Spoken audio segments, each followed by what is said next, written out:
Les Canadiens ont rendu hommage aux anciens combattants lors de nombreuses cérémonies qui avaient lieu aujourd'hui en ce jour du souvenir. Ce jour rappelle la fin de la Première Guerre mondiale, un conflit pendant lequel près de 61 000 Canadiens ont été tués, 172 000 autres blessés. C'est aussi l'occasion de se souvenir de tous ceux et celles qui ont servi en temps de guerre. Et d'ailleurs, il y a près du tiers des vétérans qui intègrent le marché du travail qui disent éprouver des difficultés à faire cette transition. Comment leur assurer un meilleur accès à l'emploi? On va en parler avec Marianne Plamondon, avocate en droit de l'emploi. Merci d'être là, Madame Plamondon. Pourquoi c'est difficile pour les vétérans d'intégrer le marché du travail? C'est quoi les obstacles? Bien, il semble y avoir une perception chez ces gens-là qu'ils ont subi nécessairement un syndrome post-traumatique qu'on appelle, donc qu'ils ont un diagnostic qui vont entraîner des enjeux dans le cadre du travail. Or, ce n'est pas le cas de tous. Chacune des personnes a un cas d'espèce. Et donc, c'est d'évaluer pour chacune des personnes si oui ou non il y a un impact sur la possibilité de faire les tâches liées au travail. Or, dans un cas comme celui-là, c'est clair qu'il y a une obligation d'accommodement, même si c'est une perception comme telle d'handicap. C'est ça. Donc, faut se rappeler que la Charte québécoise des droits, des droits et libertés de la personne dit, au fond, qu'à partir du moment que la personne a un handicap ou qu'on a une perception que la personne a un handicap, on doit accommoder, et même dans le cadre de l'embauche. C'est également vrai au niveau de la loi canadienne, là, au niveau des entreprises fédérales. Je pense que le mot-clé ici, c'est perception, préjugés, biais social, peu importe comment on appelle ça, parce que, bon, il y a effectivement le fait qu'on peut surestimer l'impact possible d'un stress post-traumatique. Il y a des stéréotypes aussi. On dit que ces gens-là sont plus difficiles à gérer, etc.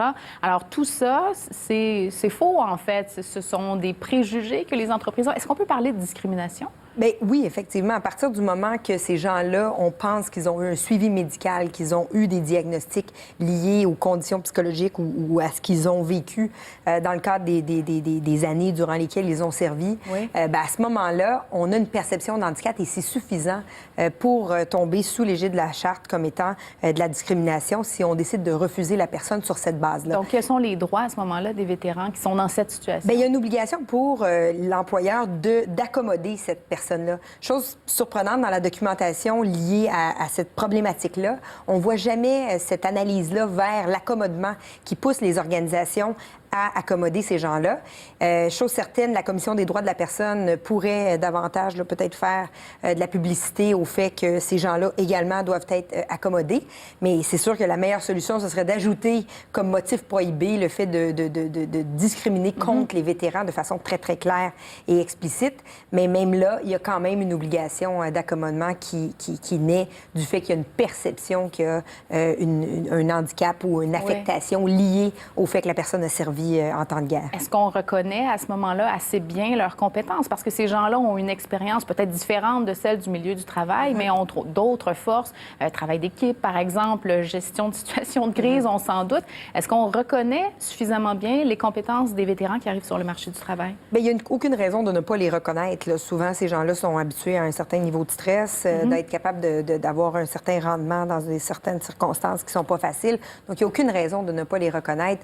L'enjeu est davantage de s'assurer que ces biais-là, qui tombent facilement sous l'égide de la discrimination, soient évacués du processus d'embauche. Et ça, c'est vrai pour tous les motifs prohibés en vertu de la Charte. L'enjeu étant vraiment que les gens ont cette perception-là, mais qui n'est pas nécessairement fondée. Il faut savoir également qu'à l'heure actuelle, il n'y a pas de conflit, tout ça. Donc, les gens qui réintègrent n'ont pas nécessairement vécu. Donc, cette perception-là, elle est peut-être même complètement fausse. Oui. Donc, il n'y a aucune justification ici, là. Est-ce qu'il y a des programmes? Est-ce qu'on les accompagne? Est-ce qu'il y a quelque chose qui existe pour faciliter cette transition-là en ce moment? Bien, à l'heure actuelle, c'est surtout des organisations de bienfaisance qui font ça. Malheureusement, il ne semble pas y avoir suffisamment de fonds qui sont dévoués à ça. L'idéal serait que les gens soient formés de façon à s'assurer que lors de l'après-service, ils soient prêts à intégrer la société et réussir dans le milieu de travail. Mais encore là, il y a aussi un travail de conscientisation parce qu'on voit que c'est surtout dans l'entreprise privée qu'ils ont de la difficulté à se frayer un chemin suivant l'organisation. C'est ce qui était soumis dans les journaux aujourd'hui. Il n'y a pas de programme, par exemple, pour embaucher spécifiquement des vétérans? Aux États-Unis, il y a quelques entreprises qui le font. Est-ce que c'est le cas au Canada? Non, il n'y a pas d'éléments à ce niveau-là. Donc, ça laisse les gens un peu à eux-mêmes à tenter de faire valoir leurs compétences. Donc, idéalement, ce serait de bâtir un programme, effectivement, qui les aide là, pour l'après-service. Il y a des chiffres qui montrent, Mme Plamondon, qu'il y a plusieurs vétérans qui perdent du pouvoir d'achat, subissent des baisses de salaire lorsqu'ils font la transition du milieu militaire ou de l'armée vers le marché de l'emploi. Comment on explique ça? Bien, veut pas, c'est sûr que lorsqu'on est on sert du service, il y a certains niveaux hiérarchiques qui permettent de gravir les échelons.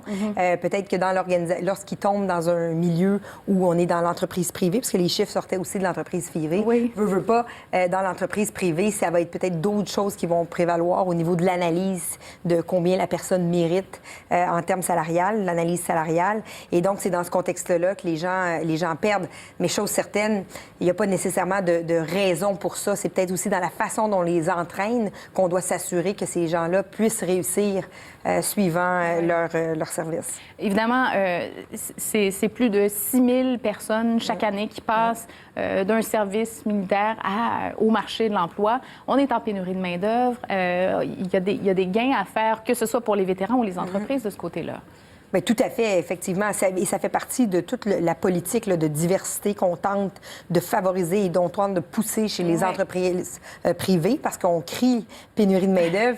Mais il y a tellement de bassins de main-d'œuvre quand on parle chez les personnes handicapées, si on parle également les gens qui ont différentes affectations. Il n'y a aucune raison pour exclure ces gens-là, évidemment. Marianne Plamondon, merci beaucoup. Merci.